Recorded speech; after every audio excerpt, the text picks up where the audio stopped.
नमस्कार साथियों, लाइब्रेरी ज्ञान में आप सभी का फिर से एक बार स्वागत है। मैंने नेशनल लाइब्रेरी के इंटर्नशिप के लिए इन्फॉर्मेशन जो आया था उसका एक डिटेल वीडियो बनाया है।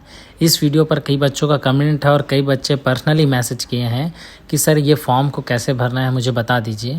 तो इसी के मैटर पर आज ये जो वीडियो है ये केवल आपके फॉर्म भरने के लिए है। तो आज हम जो फॉर्म भरेंगे उसका डिटेल्स आपको कैसे भरना है वो डिस्क्रिप्शन में इस वीडियो पे बता रहा हूँ। बिल्कुल इसी तरह से साफ़ सुथरा आप लोग फॉर्म भरिएगा और अपनी सुसज्जित सुंदर छवि यहाँ पर पेस्ट कीजिएगा, चिपकाइएगा और कोशिश कीजिएगा अगर आपके फ़ोटो जो है आपका वो वाइट बैकग्राउंड पे हो तो ज़्यादा बेटर है। ठीक है, तो चलिए ज़्यादा समय नहीं गंवाते हैं, शुरू करते हैं। हेडिंग देख रहे हैं नेशनल लाइब्रेरी कोलकाता, है ना। Form for sending the applications, आप जो फॉर्म भरने वाले हैं ट्रेनिंग के लिए, इंटर्नशिप के लिए, उसके लिए। ठीक है, name of the candidate in block letters, आपका जो नाम है, जो कैंडिडेट है उनका जो नाम है वो क्या करना है, उसको कैपिटल लेटर पे लिखना है। तो जो भी स्टूडेंट्स हैं जो फॉर्म फिल कर रहे हैं, खुद के लिए कर रहे हैं, दोस्त के लिए कर रहे हैं, तो वो अपना नाम है ना, पर्सनली जो कैंडिडेट अप्लाई करते हैं वो उनका नाम रहेगा, आपका नाम रहेगा, आप जो स्टूडेंट हैं जो अप्लाई कर रहे हैं वो सब कोशिश करिएगा कैपिटल लेटर पे लिखने का। ठीक है, आपका आधार कार्ड होगा, आधार कार्ड का जो नंबर है वो आप इस पैटर्न पे लिख सकते हैं या एक साथ कंटिन्यू भी लिख सकते हैं, कोई किसी भी प्रकार की दिक्कत नहीं है ना। इस पे बोला गया है कि आपको 4 डिजिट के बाद ब्रेक करना है, फिर 4 डिजिट लिखना है, फिर 4 डिजिट लिखना है, तो ऐसा नहीं कहा गया है। ठीक है, आप चाहो जैसा चाहो वैसा लिख सकते हो, कंटिन्यूएशन पे भी लिख सकते हो और ऐसा हाइफन लगा के भी लिख सकते हैं। ठीक है, अप्लाइड फॉर, तीसरा जो महत्वपूर्ण चीज़ें हैं, आप किस भाषा पर इंटर्नशिप के लिए अप्लाई कर रहे हैं ना। तो हमारा हिंदी प्रदेश है छत्तीसगढ़, हिंदी के लिए हिंदी लैंग्वेज लिखिएगा ताकि आपकी हिंदी में अच्छी पकड़ है। और इसमें से कोई लैंग्वेज आता है तो उसके लिए भी आप फील कर सकते हैं। हिंदी से ज़्यादा अच्छा इंग्लिश किसी को आता होगा, कोई इंग्लिश मीडियम के होंगे, कोई और बाहर के होंगे जो छत्तीसगढ़ में होंगे, जैसे बंगाल के हो गए, गुजरात के हो गए, है ना, महाराष्ट्र के हो गए। अगर उनको मराठी अच्छी आती होगी और 10th लेवल पे मराठी होगा तो वो मराठी भर सकते हैं, गुजराती भर सकते हैं। ठीक है, लेकिन हम छत्तीसगढ़ प्रदेश में हैं, हमारा प्रदेश जो है हिंदी राज्य में है, हिंदी प्रदेश है, तो आप याद रखिएगा हिंदी भरिएगा। उसके बाद फादर्स नेम, हस्बैंड्स नेम। ठीक है, यहाँ पर मैंने अपना नाम डाल दिया है, ये मेरा चैनल है और मैं इसका पेरेंट ऑर्गेनाइजेशन हूँ, एक पेरेंट हूँ, इसलिए मैं अपना नाम डालकर बताती हूँ। आप अपने पिताजी का नाम डालिएगा बहुत सुंदर कैपिटल लेटर पे, बहुत साफ़ सुथरा अक्षरों में। ठीक है, उसके बाद आपका डेट ऑफ बर्थ जो आपके 10th पे मेंशन होगा, 10वीं के सर्टिफिकेट पे जैसा लिखा होगा एज इट इज़ वैसे ही यहाँ पर लिखना है। अगर आपके 10th के सर्टिफिकेट में लिखा है 1 जनवरी 1993 तो आप 1 जनवरी 1993 लिखिएगा, 94 लिखा है 94 लिखेगा, 95 लिखा है 95 लिखेगा, 0101 ऐसे लिखिएगा, बहुत अच्छा लगेगा जो फॉर्म देखेंगे उनको। ठीक है, और एज कितना हो रहा है आज के डेट पे, जिस दिन आप फॉर्म भरोगे उस दिन का डेट आप एज कैलकुलेटर से निकाल सकते हो या कैलकुलेशन करके निकाल सकते हो। उस समय जिस समय आप फॉर्म फिल किए उस समय आपकी आयु कितनी थी वो लिखना है। ठीक है, आपका जेंडर लिखना है, मेल फीमेल अदर कैटेगरीज जो भी हो। कॉन्टैक्ट नंबर कंपलसरी है और ईमेल आईडी कंपलसरी है, मैंने पहले की वीडियो में भी बताया है। तो आपका पर्सनल कॉन्टैक्ट नंबर दीजिएगा, ना किसी भाई बहन का, ना किसी पेरेंट्स का दीजिएगा। अपने ही पेरेंट्स में किसी का, मम्मी का, पापा का, दादा का, दादी का, किसी भी का कॉन्टैक्ट नंबर नहीं देना है। पर्सनली अपना कॉन्टैक्ट नंबर देना आप, ताकि ये कम्युनिकेट कर सकें आपसे, और पर्सनली अपना ईमेल एड्रेस देना। ठीक है, तो यहाँ पर मैंने अपना मोबाइल नंबर डाल दिया है 6262 और जो भी उधर का नंबर है वो डाल लेना आप लोग 10 डिजिट का।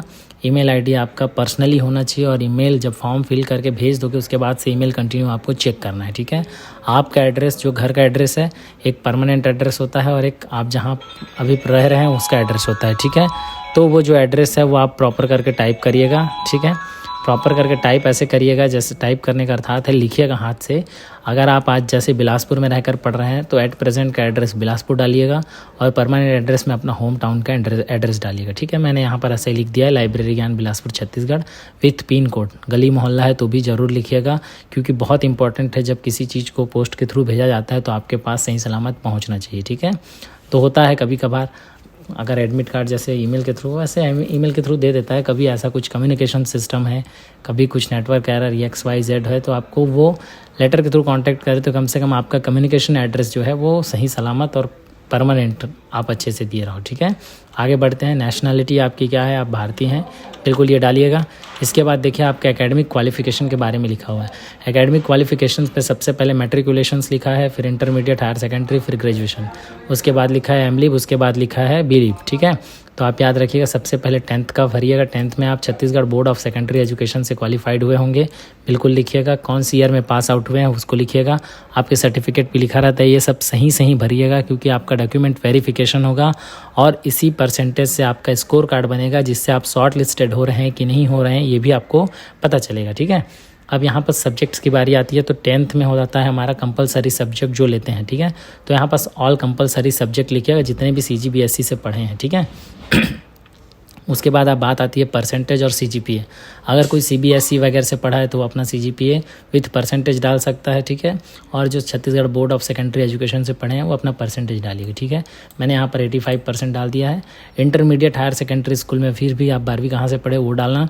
Chhattisgarh board of secondary education से पढ़े हैं तो ये डालिएगा। ओपन से पढ़े होंगे कोई तो ओपन डालिएगा, और कहीं से पढ़े होंगे CBSE वगैरह से तो CBSE डालिएगा। यहाँ पासिंग ईयर डालिएगा। यहाँ आपका बैकग्राउंड डालिएगा, किस स्ट्रीम से थे आप। यहाँ पर मैंने साइंस मैथमेटिक्स लिखा है।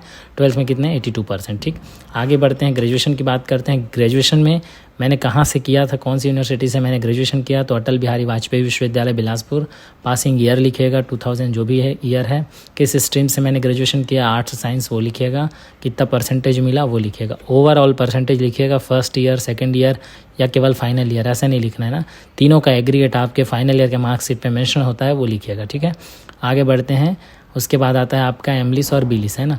तो सबसे ये प्रोफेशनल क्वालिफिकेशन में आ जाता है। कारण है कि आप प्रोफेशनल फील्ड पे जा रहे हो, लाइब्रेरी का ही वर्क करोगे, वहाँ पर लाइब्रेरी से रिलेटेड टेक्नोलॉजी से वर्क करोगे और जो भी सर्विसेज है लाइब्रेरी की वो सीखोगे।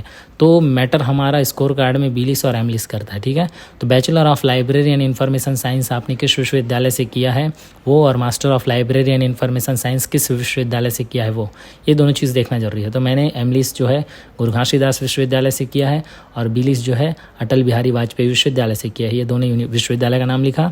कब कब पास हुआ वो पासिंग ईयर लिखना है। अब बात आती है इसमें सब्जेक्ट की, तो आप लिखिएगा library and information science, library and information science. ठीक है, मेरा एमलिस में 85% और बीलिस में 83%, वो आप मेंशन करिएगा।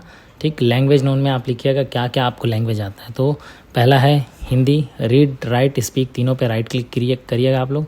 ठीक है, यहाँ से ऐसे राइट करके क्लिक करिएगा जो जो चीज़ें आपको आती हों। ठीक है, इंग्लिश रीड करने आता है राइट कीजिएगा, राइट करने आता है राइट कीजिएगा, स्पीक करने आता है करिएगा। बंगाली मुझे आती है तो थोड़ी बहुत तो मैं लिख दिया हूँ। ठीक है, क्योंकि रहा हूँ इसलिए। तो आप लोग को जो लैंग्वेज आता है आप यहाँ लिख सकते हैं, छत्तीसगढ़ी मत लिखिएगा। ठीक है, गड़बड़ हो जाएगा। ठीक है ना। एग्जामिनेशन सेंटर प्रेफरेंस के बारे में, आप 4 महानगर हैं, चारों महानगर में एग्ज़ाम सेंटर देता है। हमारे यहाँ से जो सबसे पास पड़ता है वो है कोलकाता। आप चाहो तो यहाँ एग्ज़ाम सेंटर डालिए, इसी बहाने कम से कम नेशनल लाइब्रेरी आप घूमकर आ सकते हैं। ठीक है, तो कोलकाता आप सेंटर डालिएगा, टिक करिएगा यहाँ पर कोलकाता, है ना, जैसे मैंने टिक किया है वैसे ही टिक करिएगा। फिर आता है डिक्लेरेशन, है ना। डिक्लेरेशन पे आप लिखिएगा आई लाइब्रेरी ज्ञान लिखा हूँ मैं, यहाँ पर अपना नाम आप मेंशन करिएगा। Here bye declare that the particular furnished bye me in this application form are to the best of my knowledge and belief. In case any information is found to be incorrect, my candidature shall liable to be rejected, है ना। ये वही कहा गया है कि आपके द्वारा दी गई जानकारी सभी सत्य है। किसी भी प्रकार की असत्य जानकारी अगर आप देते हैं तो आपका एप्लीकेशन कभी भी किसी भी वक्त रिजेक्ट कर दिया जाएगा। ठीक है, यहाँ आप डेट फिल कीजिएगा जिस डेट को आप फॉर्म फिल करके भेज रहे हैं। उसके बाद आपका ये जो सिग्नेचर है ये पर्सनल आपका सिग्नेचर होना चाहिए। यही सिग्नेचर आपको एग्ज़ाम पे भी करना है और एग्ज़ाम के बाद आपको जब तक ज्वाइन करेंगे तब तक करना है। वहाँ से जब कंप्लीट ट्रेनिंग हो जाएगा आपको सर्टिफिकेट भी मिलता है वहाँ से, उस टाइम भी ये सिग्नेचर की ज़रूरत है। तो सिग्नेचर साफ़ सुथरा सुंदर कीजिएगा ताकि वैसे ही सिग्नेचर आप वहाँ भी कर सकें। ठीक है, तो ये रहा फॉर्म का प्रोसेस। आप आराम से अच्छे से धीरे धीरे देखकर साफ़ सुथरे अक्षरों से भरिएगा। भरने के बाद आप एनवलप पे इसको फिल करिएगा, है ना, एनवलप पे डालिएगा। ये प्रोसेस है, ये ऐसा स्कोर चार्ट है।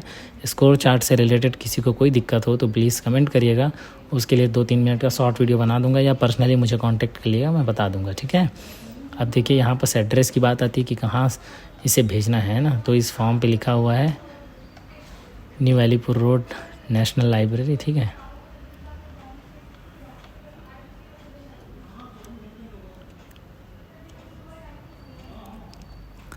वो आपके लिए इम्पोर्टेंट है क्योंकि हम जो फॉर्म डाल रहे हैं वो कहाँ के लिए डाल रहे हैं, नेशनल लाइब्रेरी। ठीक है, एलिजिबिलिटी क्राइटेरिया आपके पास होना चाहिए।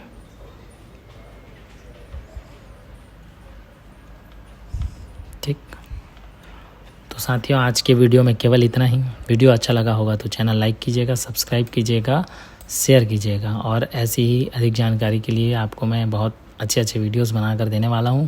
और इसकी तैयारी कुछ बच्चों ने कमेंट किया है कि हाँ इसकी तैयारी करनी है, इसकी भी तैयारी मैं कराऊंगा। इसके साथ साथ NIT रायपुर का जो भी बच्चे फॉर्म डाले हैं बहुत जल्दी उनके लिए एक मैराथन आने वाला है, जिस मैराथन पे मैं बहुत सारा इन्फॉर्मेशन उनके लिए प्रोवाइड करने वाला हूँ। ठीक है, तो आज के लिए इतना ही। धन्यवाद साथियों, फिर मिलते हैं नए वीडियो में। तब तक के लिए अपना ख्याल रखिए।